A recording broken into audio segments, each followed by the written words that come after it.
Good morning. I'm Lieutenant Zamora with the Homicide Division Missing Persons Unit. To my left, I have Detective Sergeant Jimenez, Detective Brian Ford, and Detective Atlanta Claiborne.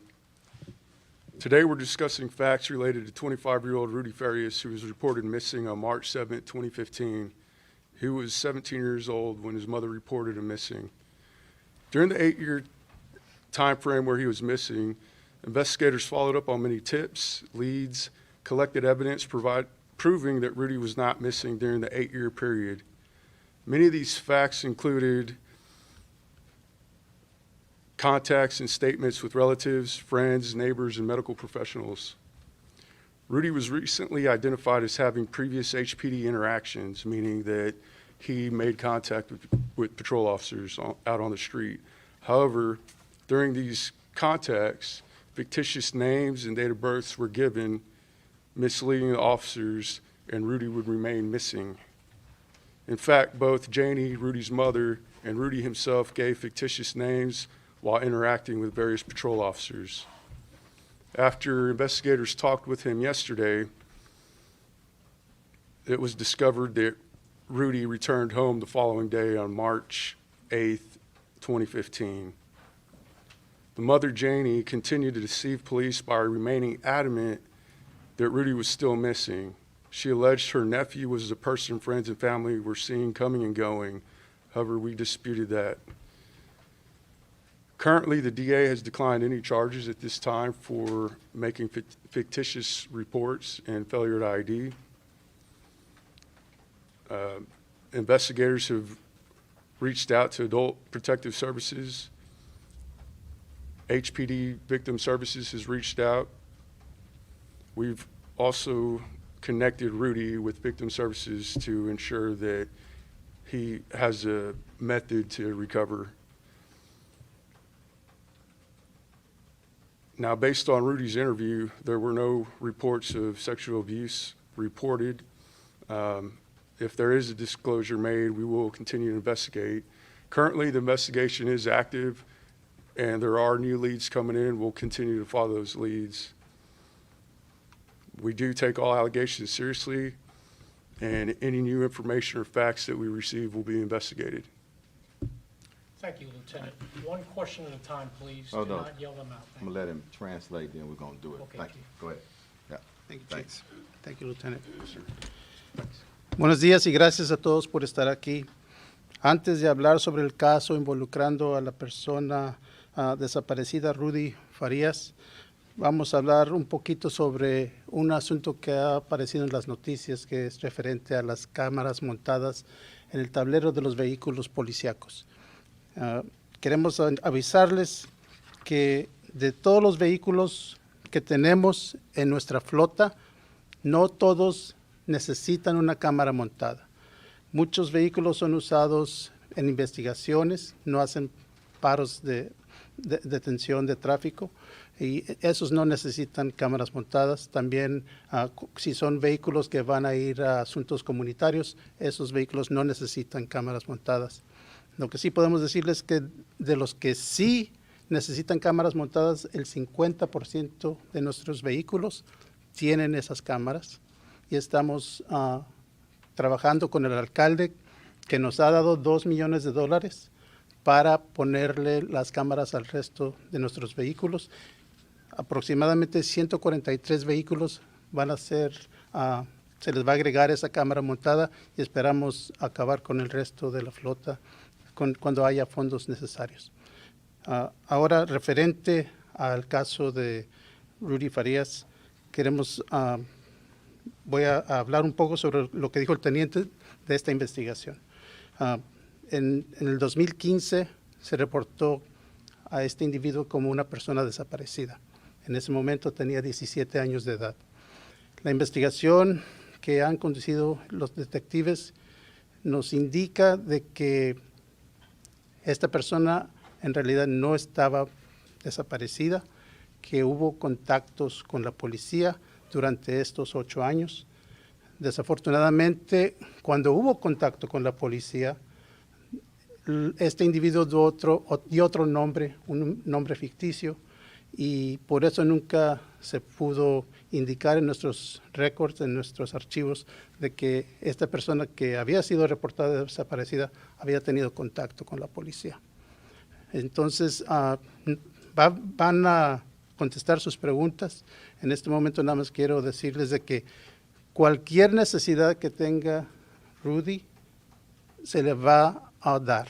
Si necesita ayuda de nuestras divisiones de asistencia a víctimas, se les va a proporcionar. ¿Okay? No se les ha dado ninguna, el procurador, la oficina del procurador no ha aceptado ningún cargo en este momento. Gracias. Go ahead, Roger.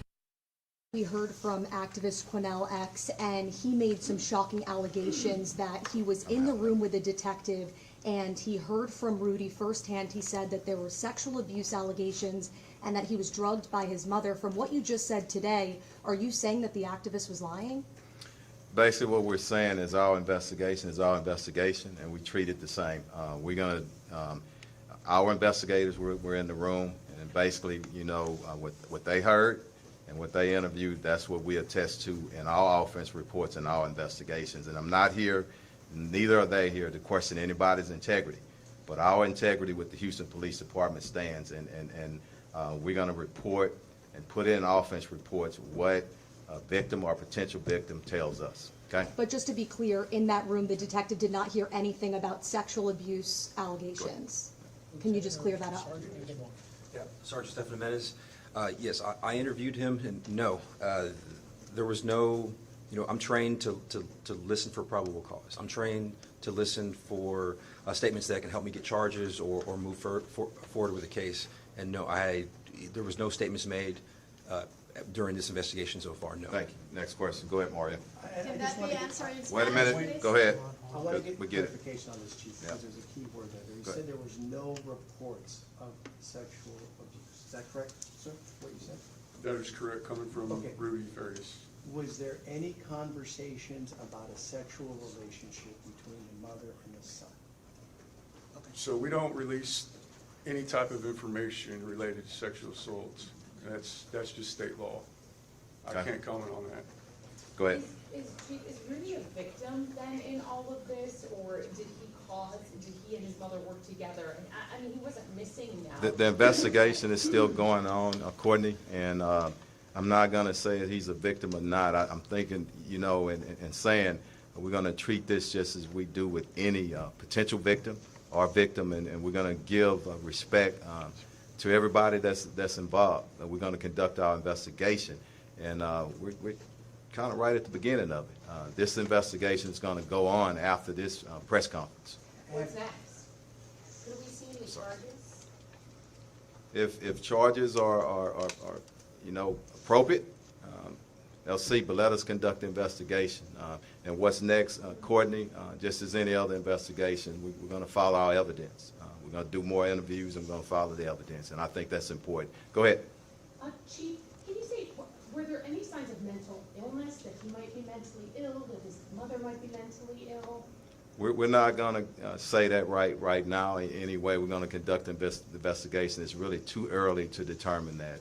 There are going to be some more parts to the investigations, and you know, some of that may come into play, but right now. So- Just because there were some other allegations that he had been held prisoner, that he had been taken to Mexico, is there any indication that that was true, or was that like a delusion? Lieutenant? You guys want to answer? Because that would have been kidnapping, right, or holding somebody against their will? We don't have any information to say there was any kind of kidnapping or anything like that right now. Okay. Have any search warrants have been served at the house where he used to be, when he used to be? I don't think it's no search warrants. No, at the time, he was reported missing 8 years ago. Being missing is not a crime, so the detectives had no lawful means or probable cause to issue a search warrant for the residence, which was searched several times. We're going to work our way down, and we'll get back to you. Go ahead. Yes. On the dash cams, what's the timeline for installation for the new ones?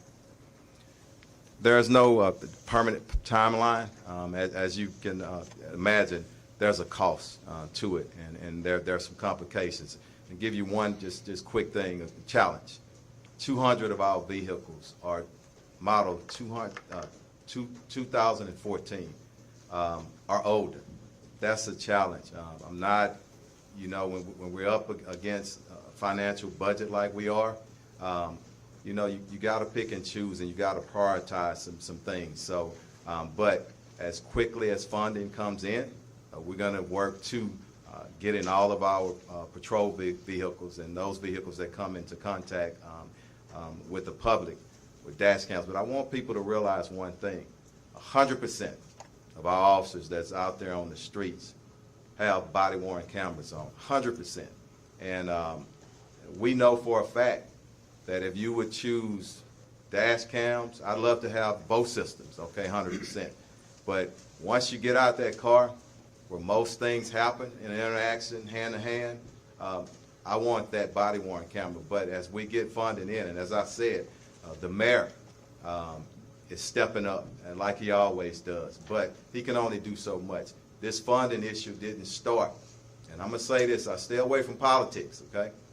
But the citizens in Houston, at some point in time, we're going to have to really face how we're going to properly fund public safety and public servants, okay? Because you need better fire trucks, you need better equipment. We can't keep kicking that can down the street. We're going to have to talk about things of a revenue cap, but we'll leave it to the politicians. Next question. Go ahead. So I heard you mention that there was no need for a search warrant when he was reported missing years ago, but in between yesterday and the day that he was discovered, was anything searched? Was anybody questioned? Did anybody go by the house? Rudy and his mother were interviewed yesterday. As far as anyone going to the house, it's still active investigation. We can't release details pertaining to that.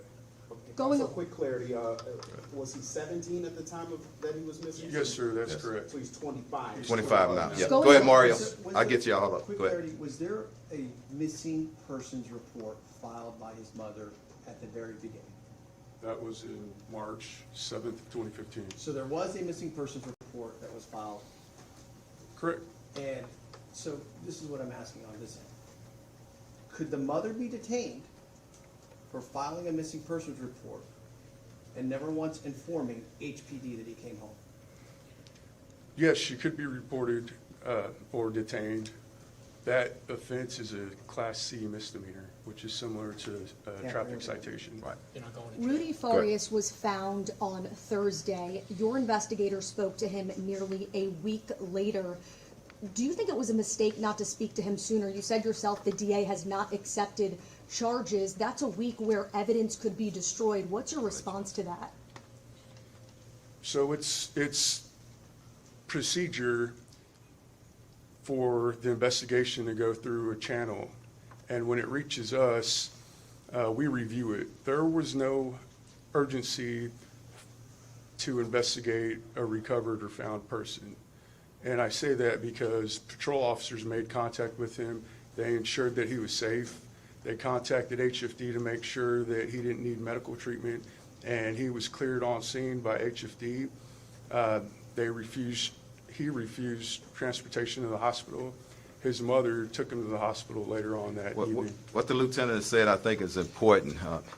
You can't force a potential victim of a missing person, okay, with nothing else, to come in and give a statement. So it takes time to try to work with people to get that statement. And Chief, Okay. I know you believe in transparency, and for the public, we're gonna put this on the news and it's gonna cause more questions, because yesterday we hear from the activist who makes these shocking allegations, and as a reporter who was there, I did see him myself go in and out of the room, so it was clear that he had some sort of communication. What can you say Transparency about doesn't this? come in front and maintaining the integrity of the investigation, and that's where my transparency stops. But, and this is the last question I'm gonna ask about the activists or anybody else. You know, we're gonna follow our investigation, and we treat it the same. Everybody has a role in society, and we respect everybody, including our activists.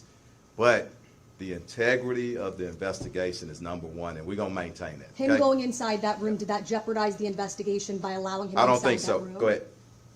Do we Anybody? know where's Rudy at this moment and his mom? Yes, we do. Rudy's safe. He is with his mother by choice. He's an adult. Yeah. He's a 25-year-old man. Right. Hey, we're gonna get a few more. Mario right here, and then we're gonna work our way down. Probably 4 more. We're gonna wrap. You used the word a minute ago in describing Rudy as a victim. We know that he. I said potential victim, and I want to be respectful on that. Yeah. He disappeared when he was a young man, a teenager. Okay, 17. 17 years old. There's been cases in the past where people have been brainwashed, where people have been told you cannot, and they're being held against their will. For everyone that's going to be watching this worldwide, because this is a worldwide story, how do you not separate him until you guys are able to get everything together, considering that he disappeared as a child? Mario, you've been in the business for a long time, I have. and I'm gonna let you answer that. Okay, we've explained everything, some of the challenges and whatnot. Here's a fact: he's a grown man. But he 20. disappeared Listen as to a what I'm child. saying. You want me to answer? he was an No, adult, no, he was an 17. adult, 17. Hold up, okay. Not confrontational. You know, I respect what everybody does. Okay, but 17 years old. That's an adult in the state of Texas. Okay, a lot of things that we shared up here. So we're gonna work our way through it. It takes a little while. There's a lot of development still, even last night. Okay, we know that. Everything's coming up. We're going to investigate it.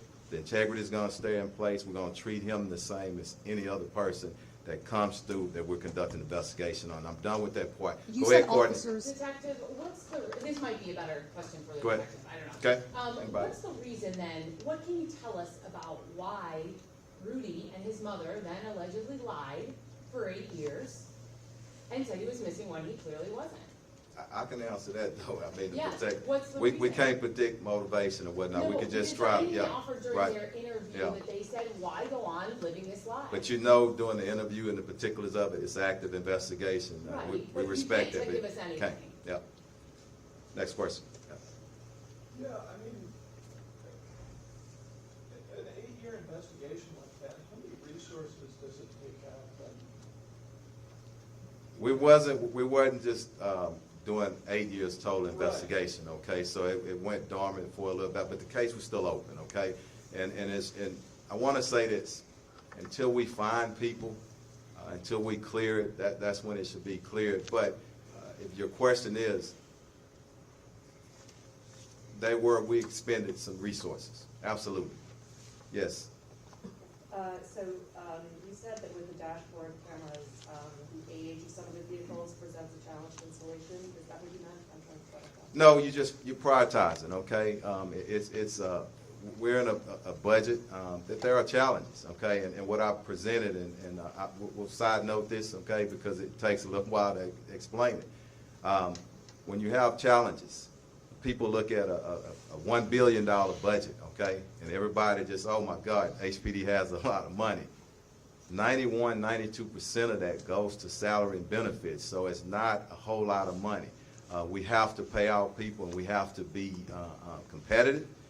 The mayor just gave $7.2 million so we can get more cadets in. So there are a lot of challenges. And what I'm saying is, this didn't happen just in the mayor's administration.